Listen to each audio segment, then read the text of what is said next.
I'm Mike. And I'm Carrie Ann. If you love drinking coffee, being a couple, and putting Christ first, this is the podcast for you. Love over coffee.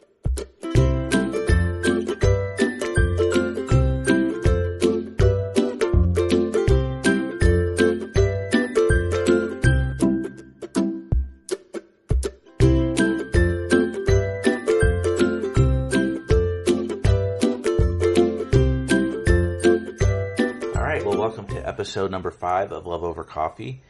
Today we are drinking our wedding blend. So in most traditional wedding ceremonies, there's a unity ceremony, I guess you call it. Mm-hmm. People pour sand together.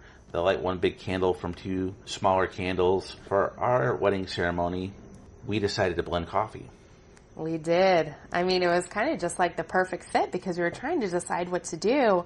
And finally we said, coffee, that's perfect, because we wanted every single segment of our ceremony to reflect who we were. So we actually chose some of our favorite coffees. So on my side was the Kona blend. Yeah, then I had Dark Notes, and these are coffees just from our local grocery store. They sell bulk coffee, they have many different flavored coffees, different kinds of coffee, organic coffee, but we picked the Kona and the Dark Notes. The Dark Notes is like what it sounds. It's a darker coffee, but it's pretty smooth. The other one was the Kona blend. The Kona beans are from Hawaii, and it's a blend just because that's an expensive coffee bean, so they usually blend it with something similar to bring the price down. It's a mild coffee that I enjoy. It's one of my favorites. But the thing I don't like about Kona is that once the coffee cools down, it gets kind of acidic and a little bit bitter. So that's why the blend... why we blended it with the Dark Notes, it kind of helps that. Mm-hmm. Yeah, and come to find out, it tasted delicious because we actually did not blend them together until after we got them, so we had no idea what it would taste like. But it was really a lot of fun, and our pastor encouraged us to choose a fun song to play while we were doing our coffee unity, so we chose Ain't No Mountain High Enough. And we went over there and we poured our blends. And as we were walking back, I kind of surprised Mike a little bit. And I grabbed his hand and I started dancing on stage. So of course the crowd starts laughing as we're dancing back to our spots.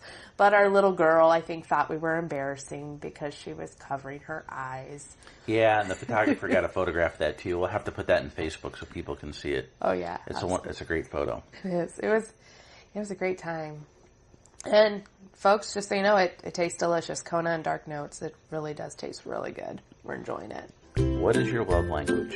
So, I guess about a month or so ago, we took a online quiz written by Gary Chapman. Well, I don't know if the quiz was written by him, but the basis of the quiz was written by him, and that's the 5 love languages. Mm-hmm. Yeah, it's a book. It's been out for quite a while. Definitely popular, but definitely a must-read. In the book, he does talk about the 5 love languages, which are word of affirmation, acts of service, physical touch, quality time, and receiving gifts.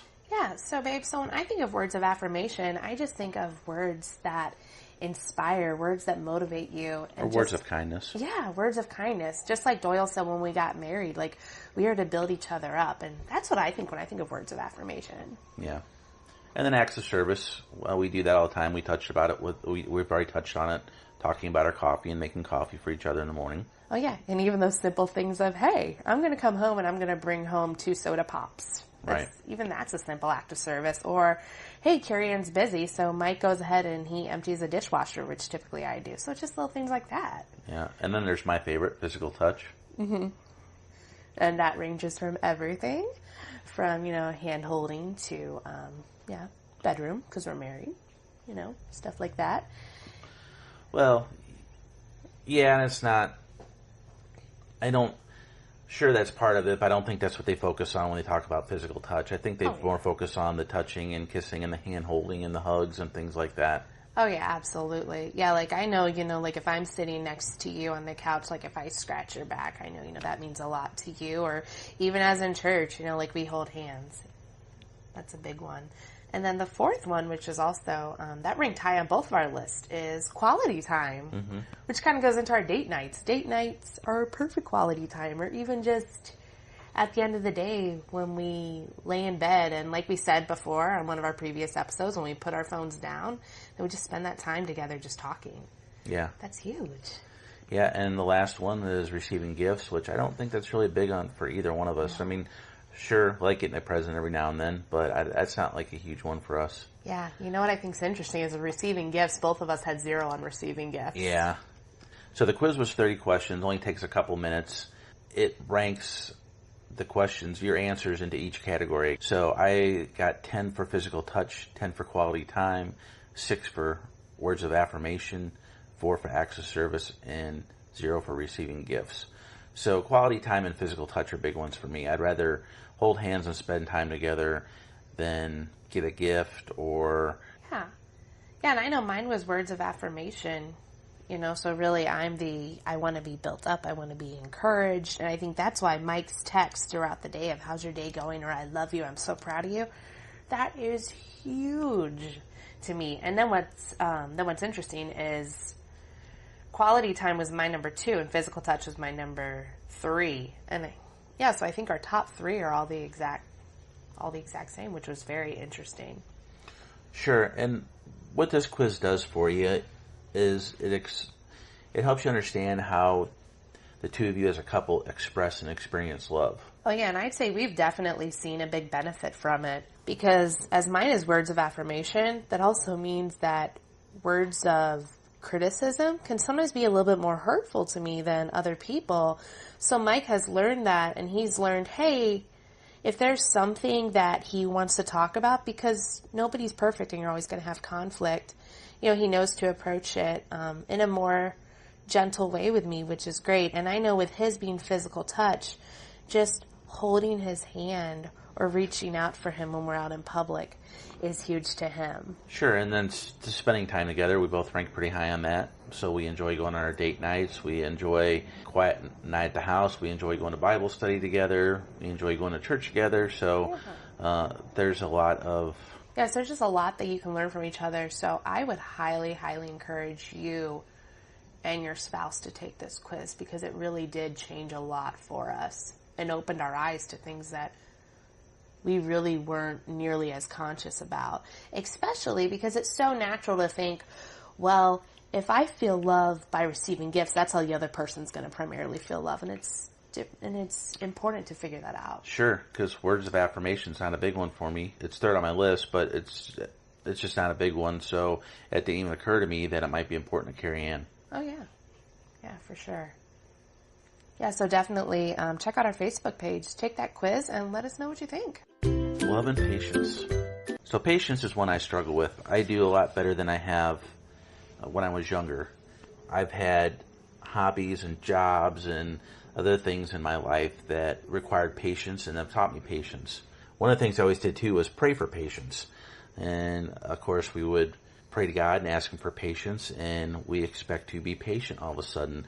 But what I found out is be careful what you pray for, because when you pray for patience, you keep getting put into situations where you learn patience.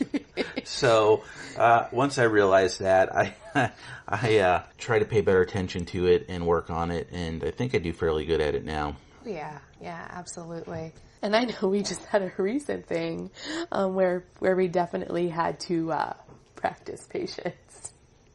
And we mentioned it at the end of our last podcast. Yeah, this whole podcast thing is new to us, so the last podcast definitely tried our patience.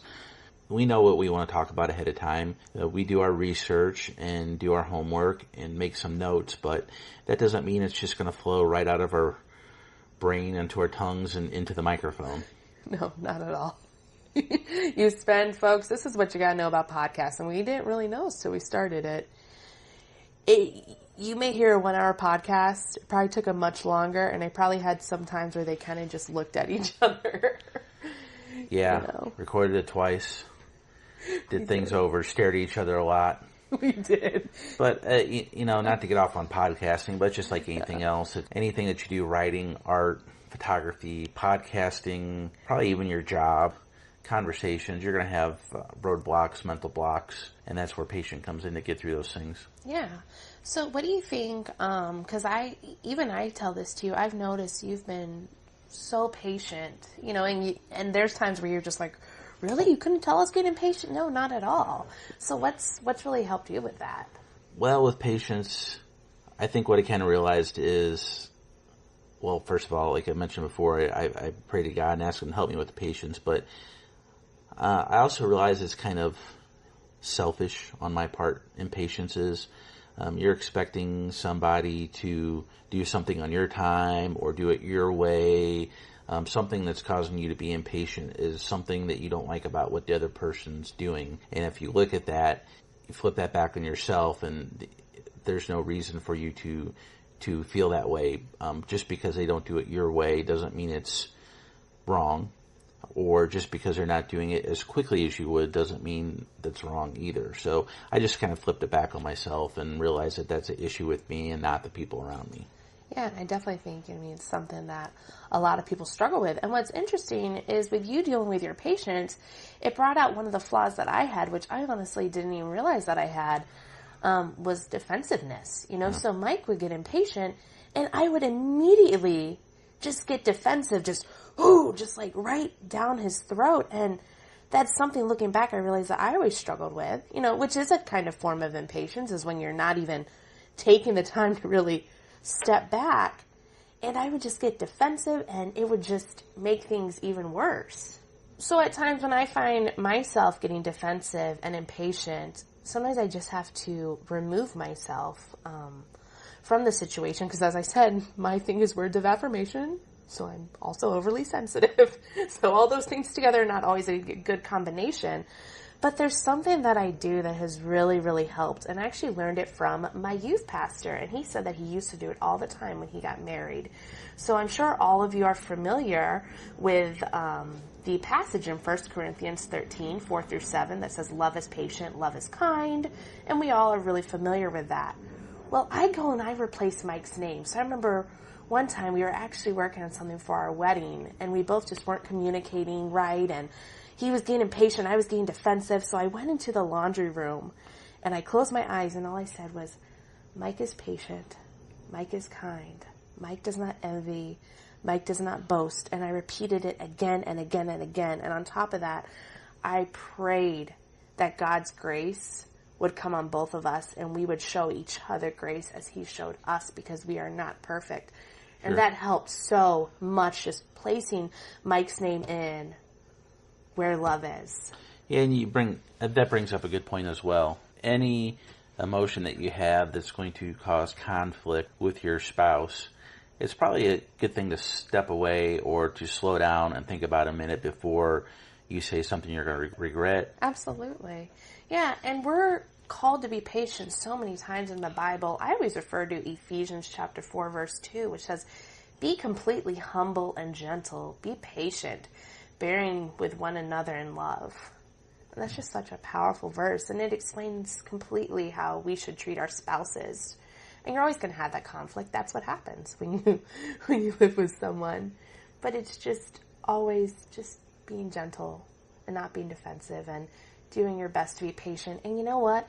And when your spouse is defensive and when they are impatient, give them grace. All right, babe. So I got a question for you. Okay. Are you ready? If animals could talk, which would be the rudest? If animals could talk, which would be the rudest? I'd say probably a chicken. A chicken? Yeah, because those things are always chasing you. They always run after you and peck at you. That would be rude, right? This is true. That's pretty rude. Yeah, if somebody just chased after me and pecked me. Yep. Yeah, that'd be pretty rude. Definitely chicken. Yeah. It's official. They're the rudest animal. Okay. Here's a tough one for you. Oh, man. So would you rather? Uh-oh. Would you rather take a vow of silence or give up chicken wings? Oh, baby. Man. Two of my favorite things. Talking and wings. Yeah, so that's something you probably don't know about Carrie Ann. Is she's a talkative one and I'm the silent one. So when we go someplace, I just stand there and nod and she talks to everyone. Works out pretty good. This is true. This is true. Yeah, my mom's probably listening, saying she would never take the vow of silence. And you know what, Mom? Right. But if you gave up the chicken wings, though, that would give up our 3 Groupons for chicken wings we have right now. That's true. That is true. But I would still have to give up the chicken wings. And then while you eat chicken wings, I'll just have to eat buffalo cauliflower and cry tears of sadness that it tastes nothing like wings. I think that's what I'd have to do. All right. Well, that brings us to the end of episode number 5 of Love Over Coffee.